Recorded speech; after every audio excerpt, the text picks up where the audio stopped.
राजकुमारी चंद्रकला का खौफ इतना बढ़ गया था कि जब भी वह अपनी सवारी लेकर निकलती, लोग अपने घरों में दुबक जाते और खिड़कियां दरवाजे बंद कर लेते। वह कभी नौजवान पुरुष को देखना पसंद नहीं करती थी। एक दिन चंद्रकला ने अपने सिपाहियों की कुछ टुकड़ी ली और शिकार पर जाने का मन बनाया। चलते चलते वह एक घने जंगल में जा पहुंची। पूरा दिन जंगल में घूमने के बाद भी उसे कोई शिकार नहीं मिला। जैसे जैसे दिन ढल रहा था, उसका गुस्सा और अधिक बढ़ता जा रहा था। एक सिपाही ने चंद्रकला से कहा, यदि आपकी आज्ञा हो तो अब हमें घर चलना चाहिए। परंतु चंद्रकला के पास कोई दूसरा रास्ता भी तो नहीं था। फिर वे खाली हाथ ही जंगल से घर लौटने लगे कि तभी एक गडरिया युवक अपनी 100 भेड़ों के साथ उसी रास्ते से गुजर रहा था। पूरे रास्ते में भेड़ें देखकर एक सिपाही ने गडरिया से कहा, तू अपनी भेड़ों को रास्ते से हटा। घबराए हुए गडरिया ने हाथ जोड़कर कहा, महाराज, यदि दूसरा रास्ता होता तो मैं अपनी भेड़ों को शीघ्र ही हटा लेता, परंतु एक ही रास्ता होने के कारण मैं अपनी भेड़ों को नहीं हटा सकता। यह बात जब चंद्रकला के कानों तक पहुंची तो उसे बहुत गुस्सा आया और उसने गडरिया को बंदी बनाने का आदेश दे दिया और कहा, इसे बंदी बना लो और ले जाकर कारागार में डाल दो और इसे ऐसी जगह रखो जहां यह सही से खड़ा भी ना हो पाए। इस पर सिपाहियों ने युवक को बंदी बना लिया और ले जाकर कारागार में डाल दिया। जब यह बात गडरिया की उस बूढ़ी माँ को पता चली, जिसके बुढ़ापे का सहारा मात्र उसका एक बेटा था, कि उसे भी बंदी बना दिया गया है, वह फूट फूट कर रोने लगी। उसे रोता देख गाँव की भीड़ इकट्ठी होने लगी,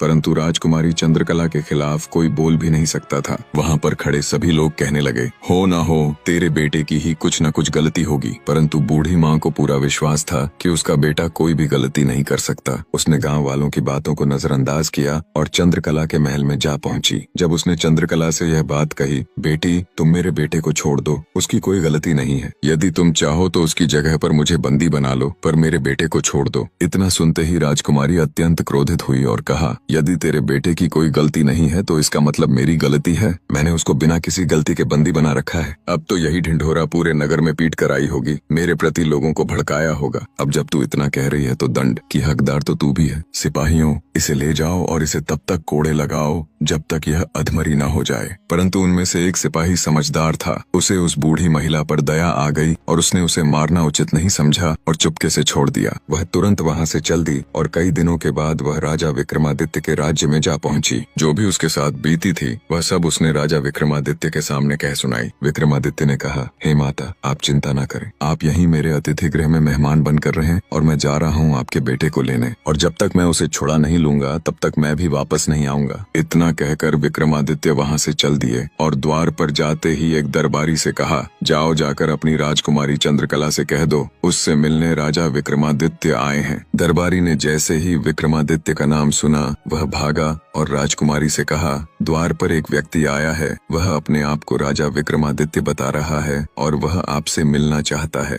राजकुमारी ने कहा, भला राजा विक्रमादित्य को मुझसे क्या काम पड़ गया? ठीक है, तुम जाओ और उन्हें शीघ्र ही यहाँ लेकर आओ। दरबारी ने आकर विक्रमादित्य से कहा, महाराज, आप जा सकते हैं। जैसे ही राजा विक्रमादित्य महलों के अंदर गए, उन्होंने देखा बहुत सारे लोगों की चीखने चिल्लाने की आवाज आ रही है। वह एकदम स्तब्ध रह गए। थोड़ा आगे जाकर उन्होंने देखा हजारों की संख्या में लोग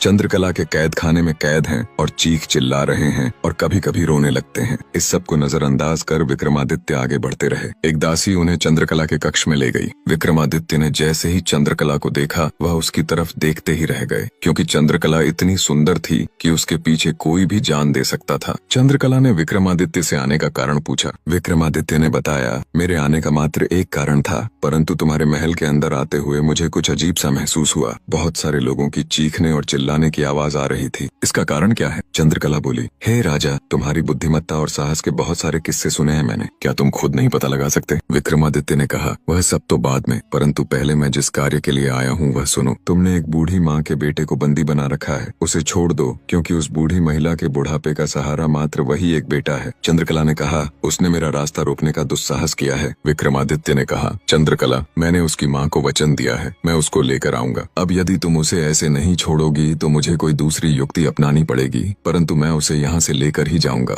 चंद्रकला गुस्से में बोली, यदि ऐसा है तो ठीक है, बहुत सुने तुम्हारी बुद्धिमत्ता के चर्चे। अब यदि तुम्हें उसे छोड़वाना ही है तो मेरे 3 प्रश्नों का उत्तर देना पड़ेगा। यदि तुम उत्तर न दे पाए तो तुम्हें भी इन्हीं लोगों के साथ काल कोठरी में रहना पड़ेगा, और यदि तुमने मेरे सवालों का सही सही जवाब दे दिया तो मैं कैद किए उन सभी लोगों को आजाद कर दूंगी और मैं भी तुम्हारे साथ विवाह कर खुशी खुशी चल पड़ूंगी। विक्रमादित्य ने मुस्कुराते हुए कहा, तो ठीक है, बताओ क्या हैं वे तुम्हारे 3